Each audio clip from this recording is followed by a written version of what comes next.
Bismillahirrahmanirrahim. Assalamualaikum warahmatullahi wabarakatuh. Innal hamdalillahi nahmaduhu wa nasta'inuhu wa nastaghfiruh wa nu'minu bihi wa natawakkalu alaihi wa na'udzu billahi min syururi anfusina wa min sayyiati a'malina. May yahdihillahu fala mudhillalah wa may yudlil fala hadiyalah. Asyhadu an la ilaha illallah wahdahu la syarikalah wa ashhadu anna Muhammadan abduhu wa rasuluh. Subhanaka la ilma lana illa ma 'allamtana innaka antal alimul hakim. Wa la hawla wa la quwwata illa billahil aliyyil azim. Rabbi syrah li sadri wa yassir li amri wahlul 'uqdatam min lisani yafqahu qawli, amma ba'd. Alhamdulillah, tuan-tuan dan puan-puan yang dirahmati Allah Subhanahu wa taala. Marilah sama-sama kita panjatkan kesyukuran kepada Allah Subhanahu wa taala kerana pada hari ini Allah masih panjangkan lagi umur kita dan Allah berikan kesihatan yang baik kepada kita. Allah kurniakan taufik dan hidayah kepada kita hingga sama-sama dapat luangkan sedikit masa sahaja untuk kita menuntut ilmu sebelum masuknya waktu maghrib pada petang ini. Jadi seperti biasa pada hari Ahad jam 6.30 insya-Allah kita akan mempelajari surah Yasin. Kita akan baca sama-sama surah Yasin dan kita akan mempelajari hukum tajwid yang terdapat padanya insya-Allah. Jadi pada hari ini insya-Allah kita akan sambung menghuraikan hukum tajwid yang terdapat pada ayat yang ke-12. Tapi sebelum kita mulakan, kita akan baca sama-sama surah Yasin. Untuk mula-mula ni kita baca sama-sama. Kemudian bila sampai pada ayat yang ke-12 barulah saya akan huraikan hukum tajwid yang terdapat padanya. Jadi masing-masing kalau boleh sediakan mushaf, sediakan Al-Quran ataupun tengok saja pada telefon boleh nampak tulisan Al-Quran yang saya paparkan pada skrin komputer ini. Mudah-mudahan diberkati Allah Subhanahu wa taala. Kita baca Al-Quran sama-sama, mudah-mudahan diri kita diberkati oleh Allah, mudah-mudahan keluarga kita diberkati oleh Allah dan mudah-mudahan rumah kita dirahmati, dikasihi oleh Allah Subhanahu wa taala insya-Allah. Baik, kita baca sama-sama. A'udzu billahi minasyaitonir rajim.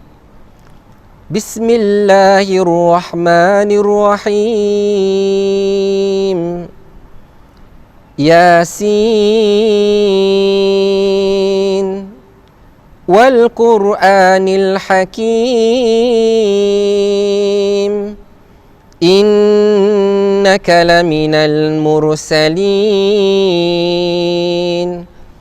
ala siratim mustaqim.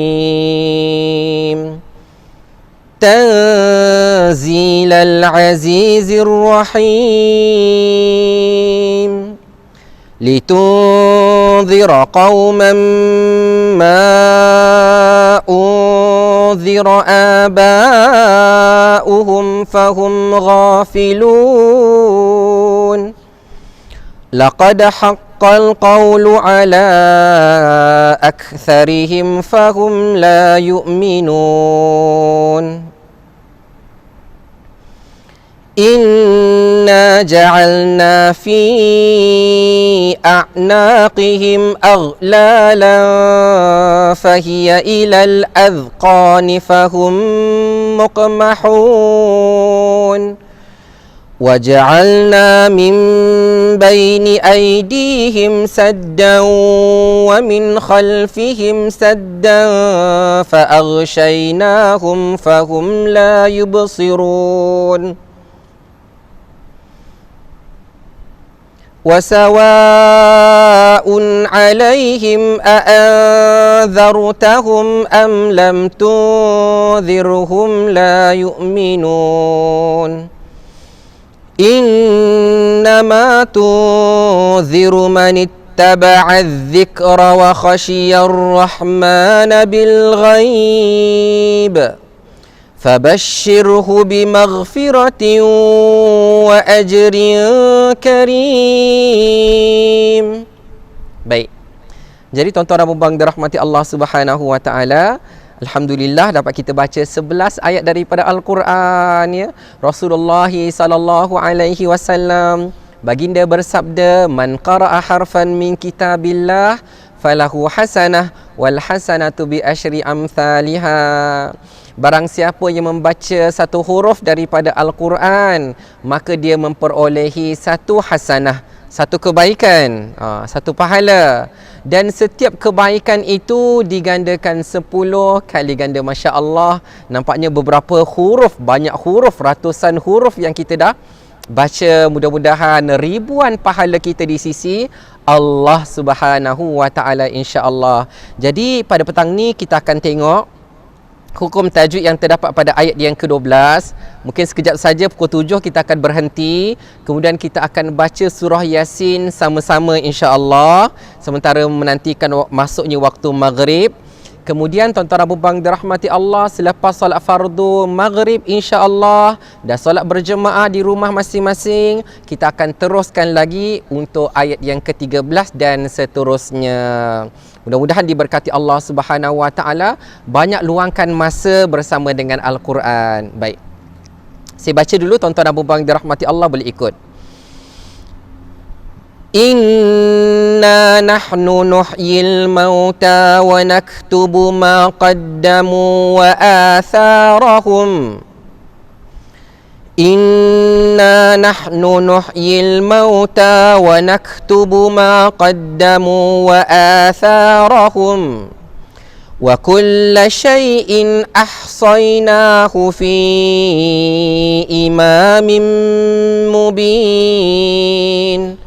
Wa kulla syai'in ahsaynahu fi imamin mubin. Baik. Tuan-tuan abang dirahmati Allah boleh perhatikan sedikit demi sedikit, insya-Allah. Saya cuba gariskan. Yang pertama, inna ya. Inna di sini ada nun yang bersabdu. Nun yang bersabdu di sini hukumnya wajibul gunnah. Sebagaimana kita dah belajar beberapa minggu yang lalu, bila kita bicarakan hukum tajwid kan, kita belajar ilmu tajwid, cuba kita terangkan dua perkara. Yang pertama, apa nama hukumnya? Yang kedua, bagaimana cara bacaannya. Jadi itulah yang kita akan terangkan. Mudah-mudahan boleh faham. Kalau tak boleh faham, boleh tanya soalan. Boleh tulis soalan kat situ. InsyaAllah apa yang saya mampu jawab, InsyaAllah saya sambung nanti selepas maghrib. Baik. Inna, nun yang bersabdu. Pertama, hukumnya bernama wajibul gunnah. Kedua, cara bacaannya adalah dengan mendengungkan bacaan dengan kadar 2 harakat. Inna. Mesti yang tu 2 harakat. Inna nahnu nuhyil mauta wa naktubu ma qaddamu wa atharahum. Wa kulla syai'in ahsaynahu.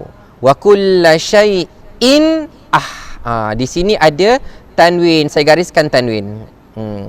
Baik. Tuan-tuan dan puan-puan dirahmati Allah, kalau dalam bahasa Melayu kita kata barido di atas, barido di bawah, barido di depan, namanya tanwin, ya. Namanya tanwin. Jadi tuan-tuan dan puan-puan dirahmati Allah, dalam ilmu tajwid memang ada satu bab khusus, ya, yang dinamakan sebagai bab nun mati dan tanwin. Jadi yang ni memang paling banyak kita kena kuasai, tuan-tuan dan puan-puan dirahmati Allah. Baik. Jadi bila mana tanwin berjumpa dengan huruf hamzah, nama hukumnya apa? Izhar halqi. Izhar halqi. Dan cara bacaannya bagaimana? Dibaca dengan jelas, tak perlu dengungkan bacaan, ya. Jadi cara bacaannya wa kulla syai'in syai'in ahsaynahu. Jadi kalau orang kata apa beza dia ada dengung dengan tak ada dengung? Ini saya buatkan contoh kalau ada orang baca dengan dengung. Bacaan yang salah tu macam mana? Kalau dia baca dengan dengung, bunyi je jadi macam ni. Wa kulla syai'in ahsay. Wa kulla syai'in tu bacaan yang salah. Kerana dia dengungkan bacaan. Untuk izhar halqi tak perlu dengungkan bacaan dengan kadar 2 harakat. Wa kulla syai'in ahsaynahu fi Nampak kat tuan-tuan abang dirahmati Allah, dekat sini ada tanda mad yang saya gariskan tu tanda mad. Cuma tuan-tuan abang dirahmati Allah, saya nak gariskan di sini apa yang berlaku dekat sini adalah di sini ada huruf ya. Huruf ya adalah huruf mad. Ya, huruf mad ada berapa? Ada 3. Apa huruf-hurufnya? Alif, waw dan ya. Masya-Allah, dah pandai tuan-tuan abang dirahmati Allah kan? Senang saja ya. Jadi huruf mad ini, huruf ya berjumpa dengan hamzah. Berjumpa dengan hamzah. Okey. Jadi di situ ada hukumnya. Baik. Kita nak tentukan hukum mad tu hukum apa? Mad apa? Jadi kita kena pastikan sama ada dia daripada 2 kalimah ataupun dalam 1 kalimah. Jadi kita perhatikan fi adalah 1 kalimah. Manakala imamin kalimah berikutnya 2 kalimah. Jadi huruf ya dalam 1 kalimah berjumpa dengan hamzah dalam kalimah seterusnya. Jadi hukumnya adalah mad jaiz munfasil. Mad jaiz munfasil dibaca dengan kadar berapa harakat? Dibaca dengan kadar 4 harakat ya. Kalau orang kata, ustaz, bukan boleh baca 2 harakat ke? Yang tu kita dah bincang pada pertemuan-pertemuan yang lepas untuk membiasakan diri kita membaca Al-Quran dengan cara yang betul mengikut riwayat Hafs daripada Imam Asim. Maka kita membaca menurut tariq Asy-Syatibiyah. Itu yang keyword dia. Menurut tariq Asy-Syatibiyah, kita akan membaca mad jaiz munfasil dengan kadar 4 harakat. Jadi panjanglah, bukan wa kulla syai'in ahsaynahu fi tu pendek. Jadi kalau 4 harakat, fi imamim, panjanglah 4 harakat. Baik. Wa kulla syai'in ahsaynahu fi imamim. Didengungkan bacaan dengan kadar 2 harakat. Fi imamim mubin. Kenapa tuan-tuan dan puan dirahmati Allah? Sebab kalau kita perhatikan dekat sini, dekat bawah mim ni, dalam Melayu kata apa? Baris 2 di bawah. Kalau dalam bahasa Arab, ya, kita panggil tanwin. Ataupun kalau nak terjemah literal, baris 2 di bawah tu apa? Kasratain. Tapi untuk mudah kita belajar, kita biasa guna dalam buku tajwid bahasa Melayu pun panggil tanwin. Ya, baris 2 di bawah. Jadi di sini ada tanwin. Tanwin apabila berjumpa dengan huruf mim, ni huruf mim, hukumnya adalah idgham. Idgham apa? Idgham ma'al gunnah. Idgham ma'al gunnah. Jadi cara bacaannya macam mana? Kita idgham, kita masuk dalam huruf mim tersebut. Jadi jangan kita baca fi ima min mubin, tak. Tetapi daripada min tu, mim yang baris 2 di bawah min menjadi mim. Sebab apa? Tanwin berjumpa dengan huruf mim. Kita masuk dalam huruf mim. Kemudian bagaimana menyebutnya? Kita perlu ma'al gunnah, beserta dengung. Dengung dengan kadar 2 harakat, ya. Sebab tu kita baca imamim mubin. Jadi tuan-tuan dan puan dirahmati Allah Subhanahu wa taala, biasakan, ya. Kenal pasti macam mana kita nak tahu tempat itu dengung ataupun tak dengung. InsyaAllah nanti kita akan sambung selepas solat maghrib nanti, insyaAllah. Cuma nak habiskan kalimah yang terakhir, mubin. Mubin itu namanya mad arid lis-sukun. Mad arid lis-sukun berlaku bila mana kita waqaf, bila kita berhentikan bacaan kita. Boleh dibaca dengan kadar 2 harakat, boleh dibaca dengan 4 harakat, dan boleh dibaca dengan kadar 6 harakat. Tapi ada syaratnya. Apa dia, tuan-tuan dan puan dirahmati Allah?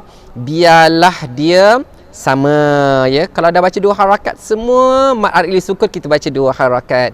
Kalau kita dah pilih 4 harakat, pastikan semua 4 harakat. Dan kalau kita pilih yang 6 harakat, pastikan kita waqaf pada setiap penghujung ayat yang ada mad arid lis-sukun dengan kadar 6 harakat, ya. Jadi tuan-tuan dan puan dirahmati Allah, cukuplah sekadar ini sahaja untuk sebelum maghrib. Insya-Allah kita akan sambung lagi, tuan-tuan dan puan dirahmati Allah.